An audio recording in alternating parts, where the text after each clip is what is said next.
మనవాడు ఎంత సంతోషపడతాడండి లేదా మనవరాలి పెళ్ళికి అమ్మా ఈ చీర ఎలా కొన్నాననుకున్నావు మీ నాన్నగారు డబ్బు కాదమ్మా మీ తాతగారు 15 సంవత్సరాల క్రితం తన పెన్షన్ డబ్బుల్లో 1,00,000 రూపాయలు నీ కోసం పెట్టారమ్మా ఆ డబ్బుతో ఇవాళ నీకు 6 కొన్నామంటే ఆ మనవరాలు ఎంత సంతోషపడుతుంది.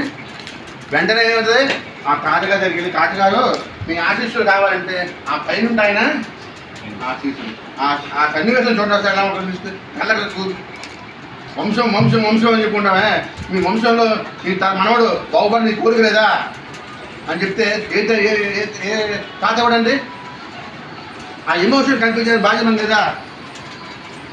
అదే ఇవాళ సునామీలో కొన్ని కోట్ల మంది చచ్చిపోతుంటే 100 చచ్చిపోతుంటే వెంటబడి డబ్బులు ఎవరు ఇచ్చారండి ఎల్ఐసి తప్ప.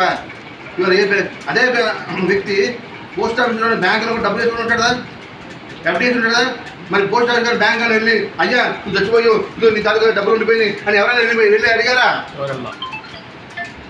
ఎల్ఐసి అంటే నమ్మకం కాదు సార్. ఇవాళ తిరిగి ఇచ్చే సమాధానం కూడా చెప్పు తీసుకుంటే ఎవడైతే లేదు ఎక్కువ మాట్లాడతాడు ఎల్ఐసి గురించి. ఎల్ఐసీలో వడ్డీ తక్కువ లేదంటే ఎల్ఐసీలో ఇవ్వట్లేదని ఎవడన్నా చెప్పు తీసుకోట్టు. మనం వెతికి వెంటాడి డబ్బులు ఇస్తున్నాం సార్. వడ్డీ ఖర్చు చూడాల్సింది ఇవాళ మనిషి తాలూకు ఆశయాన్ని నిలబెడుతున్నాం. ఏ వ్యక్తి అయితే తన ఫ్యామిలీ కోసం దాచుకున్నాడో ఆ డబ్బుని ఫ్యామిలీని అంతే పరిస్థితి. ఎప్పుడు అతను అనుకున్న టైం కల్లా బతుకున్నా చనిపోయినా కూడా. గుర్తున్నారా గుర్తుపెట్టుకోండి మన దగ్గర వజ్రాయుధాలలో పడుతుంది అది వజ్రాయుధం అని మీకు తెలియాలి. ప్రతి పాలసీ కూడా ఒక వజ్రాయుధం లాంటి పాలసీ ఎటువంటి వాటిని కలిగిస్తుంది. చిన్న ఎగ్జాంపుల్ చెప్తాను.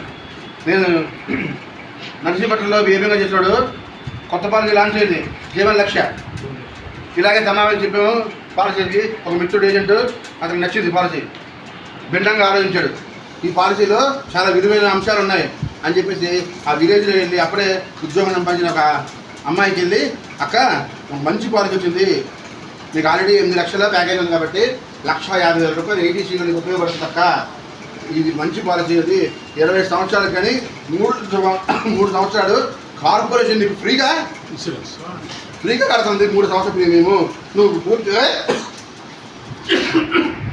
అక్క నమ్మింది. తండ్రి 50 ఏళ్ళ వాడు ఉన్న అరకరం భూమి అమ్మేసి ఆమెని ఎంసీఏ చదివించాడు. చాలా కష్టమైన పేదవారి కుటుంబంలో పుట్టింది ఆవిడ. కానీ వెంటనే ఇన్సూరెన్స్ తల కావాల్సి తెలుసుకుని 25 లక్షలు జీవన లక్ష తీసుకుంది. 2 ఏళ్ళు గడిచిపోయినాయి. అనుకోకుండా అమ్మాయి బెంగళూరులో ఆఫీసులో ఇంటికి వెళ్తున్నప్పుడు ఒక లారీ బ్రేక్లు అయ్యి అన్ఎక్స్పెక్టెడ్గా అమ్మాయిని తీసుకున్నది. స్పాట్లో చనిపోయింది. సెప్టెంబర్లో జరిగింది. అక్టోబర్లో పేపర్స్ ఆఫీస్ సబ్మిట్ చేశారు. నవంబర్లో ఎంక్వైరీ అయ్యి పేమెంట్కి ఓపెన్ చేశారు. సరే డిసెంబర్ 10వ తారీఖు అంటే 9వ తారీఖుని బ్రాంచ్ మేనేజర్ గారు ఏపీఎం గారు డెవలప్మెంట్ ఆఫీస్ ఏజెంట్ ఆ అమ్మాయి ఇంటికి వెళ్ళారు. తండ్రి బోరు నేర్చున్నాడు నా బిడ్డని భగవంతుడు అన్యాయంగా తీసుకెళ్ళిపోయాడు అని చెప్పేసి బోరు నేర్చున్నాడు అని వైఎం గారు ఏం చేయాలంటే ఉచ్చరించారు. సరే జరిగింది మనం ఆపలేము కానీ తల్లి ఇన్సూరెన్స్ నమ్ముకుని మా సంస్థ ద్వారా 25 లక్షల పాలసీ తీసుకుంటే ఇదిగోండి మీకు ఈ పాలసీ ప్రయోజనం వల్ల మీకు 25 లక్షలు ప్రమాద బీమా కింద ఇంకో 25 లక్షలు టర్మరైటర్ కింద మొత్తం 50 లక్షలు మీకు ఇవ్వడం జరుగుతుందని చెప్పింది. ఎంత ఇచ్చారండి 25 లక్షలు టర్మరైటర్ 25 లక్షలు యాక్సిడెంట్ మొత్తం 50 లక్షలు ఇచ్చారు.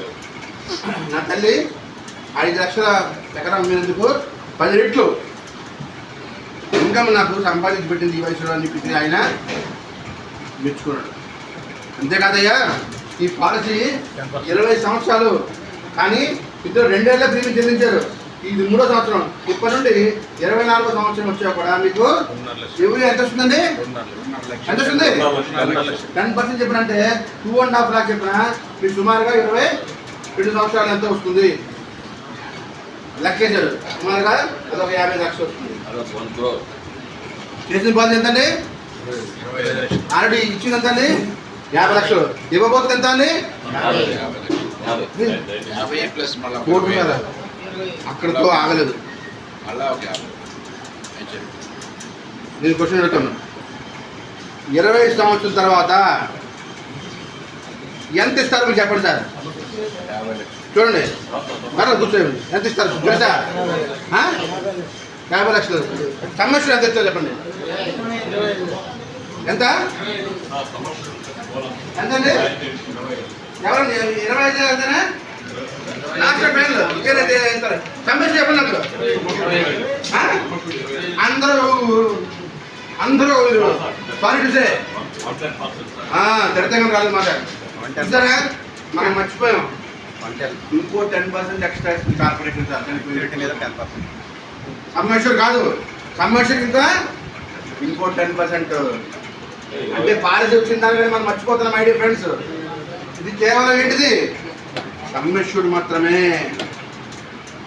అదనంగా మనకి ఎన్ఆర్ బోనస్ ఇవ్వాలి. ఎన్ఆర్ బోనస్ ఇవ్వాలి. కట్టిన పాలసీ రెండే రైతుల పాలసీ మొత్తం 25 years కూడా బోనస్ ఇవ్వాలి. అది లెక్కేస్తే ఇప్పుడు 1000 రూపాయలు సుమారు 50 రూపాయలు అనుకుందాం. 25 లక్షలకి ఎంత అవుతుందండి? 1,50,000 అవునా? ఇంటూ 20 సంవత్సరాలు అంటే సుమారుగా 30.5 lakhs, 30.5 లక్షలు. 20 లక్షల సమ్మేశ్వరుడు లెక్క ఎంత ఉంది? సుమారుగా 1,60 లక్షల దగ్గర ఉంటాయి. సార్ ఇందాక ఏదో వడ్డీ వ్యాపారం ఎవడో అన్నాడండి. ఎల్ఐసి తక్కువ వడ్డీ వస్తుంది. ఎవడని పట్టుకోండి, ఈ చెప్ప ఆ చెప్ప వాయించండి. ఇప్పుడు దరిద్రుడా, నువ్వు కట్టింది 1,00,000 రూపాయలైనా సరే, 1,00,000 అయినా సరే సంబంధం లేదు. నీ కుటుంబానికి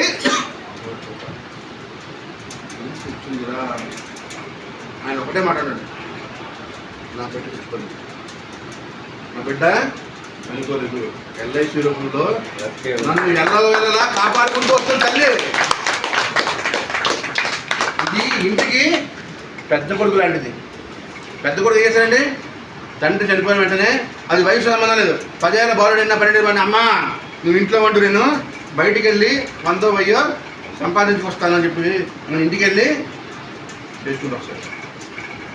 పెద్దవాడైతే ఉద్యోగం సంపాదించుకుంటాడు, లేదా స్కూల్కి వెళ్తాడు. ఇది ఇంటికి పెద్ద కొడుకు. ఇటువంటిది ఎవరు ఉండాలి? ఎవరికి ఉండాలి? ప్రతి ఇంటికి ఉండాలి అని చెప్పి ఆ చిన్న ఏజెంట్ తాలూకా చేయబడుకుని నాన్ క్లబ్ ఏజెంట్ డిసెంబర్ 11వ తారీఖు నుండి 25వ తారీఖు వరకు ఇంటింటికి వెళ్ళారు. ఆ గ్రామంలో నేను లబ్ధి పొందాను. మీరు కూడా ఈ అవకాశం కోల్పోకూడదు, తీసుకోండి అని 2 లక్షలు, 5 లక్షలు, 10 లక్షలు, 15 లక్షలు, 20 లక్షలు చేయించి 45 లక్షలు కలెక్ట్ చేశాడు. 45 లక్షలు కలెక్ట్ చేస్తే ఏమవుతుంది? ఏది పరిస్థితి? ఇండియా చేయకూడదు. అంటే ఒకటి ఆలోచించండి, ఒక పాలసీ హోల్డరు, బెనిఫిట్ పొందిన వ్యక్తి ఒక పాలసీ గురించి తెలుసుకుని 15 రోజుల్లో కష్టపడి ఒక గ్రామంలో తిరిగితే, ఒక ఎండార్టీ అవ్వగలిగితే మనకి 20 ఏళ్ళ సర్వీసు, 15 సంవత్సరాల సర్వీస్ ఉన్న వాళ్ళం మనం ఎన్నాళ్ళు అవ్వాలండి? ఎందుకు అవ్వట్లేదు? ఎన్నాళ్ళు అవ్వాలి? ఎందుకు అవ్వట్లేదు? ఎందుకు పెంచుకోవట్లేదు? నీ కుటుంబం అంటే నీకు ఇష్టం లేదా? నీ భార్య అంటే మీ బిడ్డలంటే నీకు ద్రోహమా, కోపమా? వాళ్ళ డబ్బులు రాకూడదా? వాళ్ళు బతకూడదా నీకంటే? ఇప్పుడు చెప్పండి, నీ చైర్మన్ క్లబ్ తాగడం ఎంతండి? అన్లిమిటెడ్. ఇవాళ మీరు ఏజెన్సీ తీసుకున్నప్పుడు మీకు టార్గెట్ ఇచ్చారండి. ఎన్ని చేయాలి పాలసీలు? అది సంవత్సరానికి. ఇప్పుడు ఏంటి ఆలోచించాలి? రోజుకి 12 ఎలా అవుతాయి నాకు? ఒక రోజులో 12 పాలసీలు చేయగలనా? చేసే ఏజెంట్ లేరా? ₹1,00,00,000 పాలసీ నేను అమ్మలేనా? జీవన్ శ్రీరామని నాలాంటి ఏజెంట్కు, నేను ఎక్స్పీరియన్స్ ఫెలోని, నాలాంటి ఏజెంట్ కోసం కార్పొరేషన్ ఇచ్చిన వచ్చాయి లాంటిది. దీని నుంచి ఎంతోమంది నేను కాపాడుకోవాలి. ఎవరు? నా తాలూకా స్నేహితులు, నాతో పాటు నా తాలూకా టైంలో జీవించడానికి పుట్టిన వాళ్ళు, వాళ్ళ ఫ్యామిలీ అన్యాయంగా ఉండకూడదు. అవునా కదా? ఇవాళ కోవిడ్ వచ్చింది, మేమేమో బిఎం గారు ఎన్నో క్లైమ్ ఎంక్వైరీ వేస్తున్నాం. ఎంతమందికి మేము క్లైమ్ ఎంక్వైరీ ఇస్తే ఇస్తామండి? అక్కడ చూస్తే రిక్వైర్మెంట్ 10 లక్షలు, 50 లక్షలు, మనం ఇచ్చేది 2 లక్షలు, 3 లక్షలు. Gap is there. కుటుంబంలో బాగా, ఎందుకంటే ఇంటర్నేషనల్ స్కూల్ చదివే పిల్లలకి ఆ ఫీజు కట్టే డబ్బులు లేవు. 10 మంది ఏ బిడ్డ చదవాలి? మరి వంశం అయిపోతుందండి. మన ఏజెంట్ కావాలంటే మాయగడతారు. రోజు తన్నులు తిని కొట్టి చంపి తాగుపోతే ఒక పార్టీని ఓవర్ని చచ్చిపోతే దేవుని చేత ముందు ఎలాగా? మా ఆయన బంగారం అండి, మా ఆయన దేవుడు, వాడు కొట్టిన దేవుడు సార్. ఎందుకని? చచ్చిపోయి ₹1,00,00,000 పాలసీ చేరిపోయాడు. అది ఎవరి వల్ల? మన ఏజెంట్ వల్ల. ఇప్పుడు నీకు ఉండాలరా బాబు, నీకు ఇన్కమ్ ఉంది, చేసుకోరా బాబు, తాగిదాం ముందు చేసుకొని చెప్పి చెప్పాడు. ఇవాళ డబ్బు లేకపోతే సార్ ఇన్నాళ్ళు మీకు కష్టపడి వెంటబడి సంపాదించిన 40 సంవత్సరాలు 50 సంవత్సరాల వ్యక్తికి భర్త వెళ్ళిపోతే ఎవరైనా ఉద్యోగిస్తారండి? ఆ ఇన్కమ్ రీప్లేస్మెంట్ చేస్తారండి? ఆ పిల్లలు ఎడ్యుకేషన్ ఏమవుతుంది? అదేమన్నా మనం ఆలోచిస్తున్నామా? తిరిగి పడుకుంటున్నాం. అన్యాయంగానే సంపాదించిన ఎంజాయ్మెంట్ తీసుకుని నిద్రపోతున్నాం.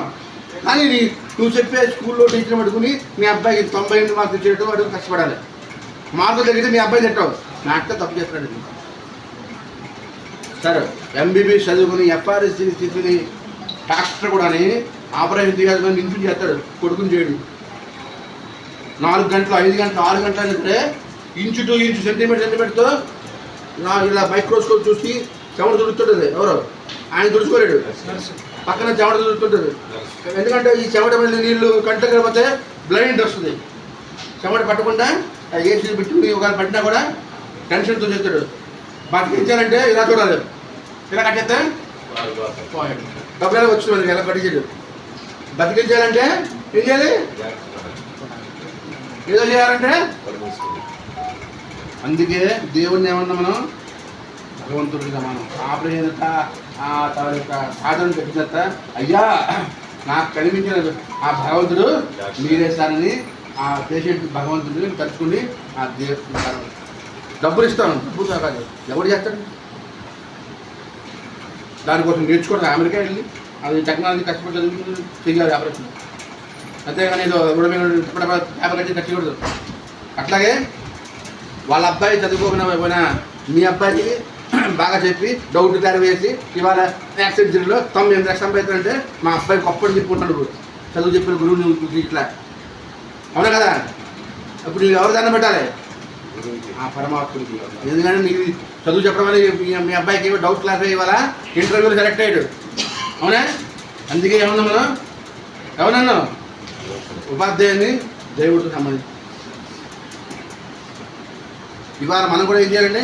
ప్రతి ఇంట్లో కూడా మన గురించి చెప్పుకోవాలి.